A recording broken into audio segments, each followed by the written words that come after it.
Halo teman-teman semuanya, bagaimana kabar kalian? Semoga kalian semua dalam keadaan sehat selalu ya. Pada kesempatan kali ini saya akan menceritakan alur cerita film Immortality episode yang ketiga. Dan langsung saja kita ke alur ceritanya ya. Pada episode yang ketiga, kita melihat Fang Han, Xing Sui dan para pengawal telah berangkat ke puncak petir biru. Di dalam perjalanan, Fang Han kemudian berkata di dalam hatinya bahwa dunia luar sungguh menarik sekali. Wilayah dinasti Li benar-benar luas. Ini pertama kalinya aku keluar dari provinsi Longyuan. Jika saja Nona Besar tidak memikirkan kami, mungkin ia sudah terbang duluan. 外面的世界真是精彩，大理王朝的疆域，这是我第一次走出龙源市。要不是大小姐顾，恐怕她几个时辰就飞到了。 Kemudian mereka pun tiba di jembatan pembatas antara wilayah Longyuan dan Gunung Yuhue. Kepala pelayan kemudian berkata bahwa di depan adalah Gunung Yuhua yang merupakan asal mula 10 sekte besar Yuhua, bukan tempat sembarangan untuk bisa dikunjungi.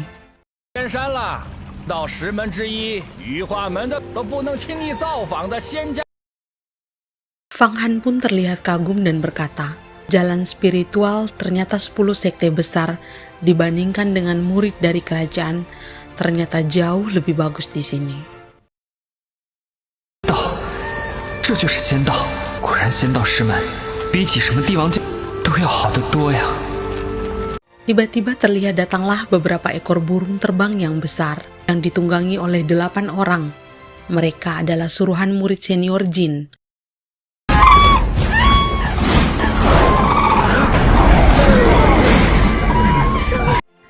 Mereka kemudian terbang dan menyerang para pengawal.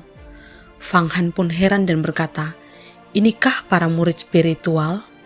Mengapa sikap mereka tidak sopan?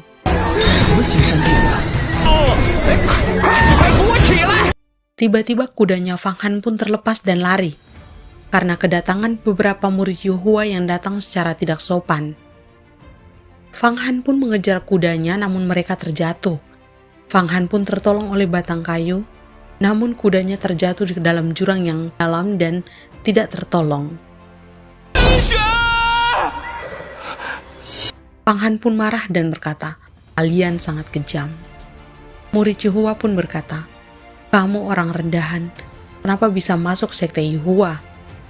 Fang Han pun membalas perkataan murid tersebut, mengapa kalian menghilangkan nyawa kudaku? Mendengar perkataan Fang Han, murid Yuhua langsung marah dan memukul Fang Han menggunakan sebuah tali. Namun Fang Han pun bisa menghindar.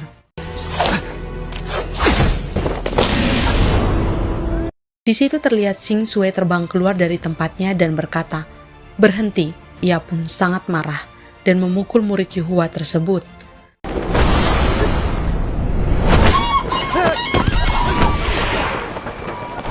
Semua orang pun kaget karena melihat Xing Sui yang keluar dan memukul murid Yuhua tersebut. Murid Yuhua berkata, orang rendahan datang ke perguruan, maka harus diperhatikan agar tidak melanggar aturan apapun. Di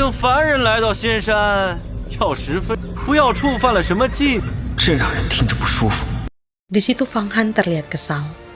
Xing Sui kemudian berkata, orangku sejak kapan diajar oleh Anda? Kelihatan senior Jin sangat tidak puas dengan kenaikan pangkatku. 8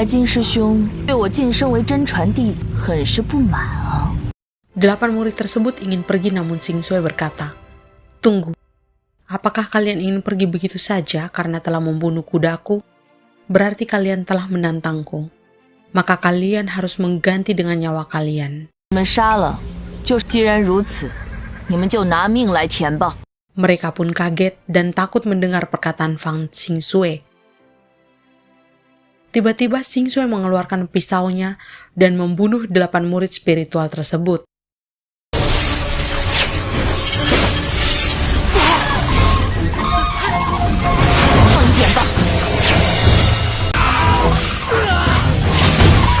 Lalu datanglah senior Jin yang berada di ranah ajaib mistis tingkat 2.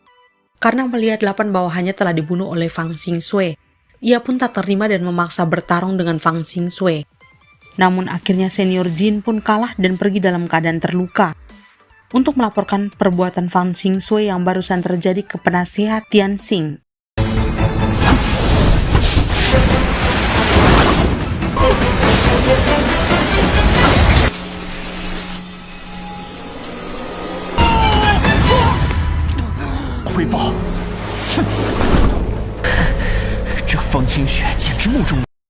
Xingxue pun ingin pergi sendiri untuk menenangkan dirinya. Ia kemudian menyuruh ketua pengawal untuk membawa yang lainnya ke puncak petir ungu. 我要去闭关清修，就由你打理紫巅峰的上下事务了。 Namun sebelum pergi ia memanggil Fang Han dan berkata, "Fang Han, kuda yang kau rawat pintar dan patuh. Saya mengangkatmu sebagai pengurus hewan mistis. Kedepannya kamu akan merawat sepenuhnya bangau putih." Lalu Xingxue memberikan Fang Han token hewan mistis yang dapat mengendalikan bangau putih. 方寒，你舍身护马，精神可嘉。我封你做灵兽官。 Xingxue pun langsung bergegas pergi setelah memberikan token hewan mistis. Fang Han pun merasa bahagia karena terpilih sebagai pengurus hewan mistis. Namun ketua pengawal dan para pengawal tidak menerima kalau Fang Han dipuji oleh Xingxue dan mendapatkan jabatan sebagai pengurus hewan mistis. 的奴才一下子变成了灵兽官，他一个小小的下等奴才，居然爬到了我们头。把灵兽牌交出来吧！怎么不愿意？等奴才能够老子让你在他手下干活？就是，毛都没长齐，回家再吃2年奶，给他个教训吧，让他知道。 Di sisi lain, kita akan melihat Senior Jin pergi ke penasihat Tianxing dalam keadaan terluka untuk melaporkan kalau 8 orang bawahannya telah dibunuh oleh Xingxue dan memaksa penasihat Tianxing untuk menghukum Xingxue. Namun penasihat Tianxing sangat marah dan berkata, "Lancang, jelas-jelas kau yang salah lebih dahulu. Jika bukan karena kau menyuruh 8 murid dalam untuk menyusahkan Fan Xingxue, dia yang baru saja naik ke gunung, bagaimana bisa mencari masalah denganmu? Cepat pergi sebelum saya menghukum kamu."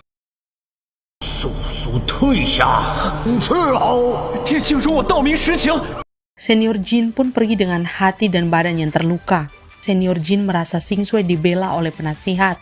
Senior Jin pun marah dan merasa dihina oleh Fan Xingxue. Maka ia berencana untuk membalaskan dendamnya 100 kali lipat ke Fan Xingxue dan ingin melaporkan hal ini ke seniornya, yaitu Hua Tiandu.